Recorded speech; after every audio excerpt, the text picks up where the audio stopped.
ને હવે જો નરેન્દ્ર મોદી સાહેબે જ આપણને પહેલ કરી હતી કે સ્વચ્છ ભારત, અને એ જે આઈડિયા આપણે આપી છે એ બહુ જ ઉત્તમ આઈડિયા છે, પણ એમની માટે બધા સાથ સહકાર પબ્લિકનો હોવો જોઈએ.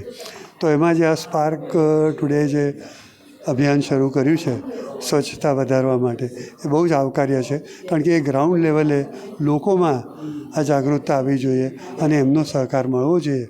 અને આમાં થશે તો ચોક્કસ વડોદરા પણ નંબર 1 ઉપર પહોંચી શકશે. આજે ઇન્દોર નંબર 1 પર છે, વડોદરા ઘણું પાછળ છે.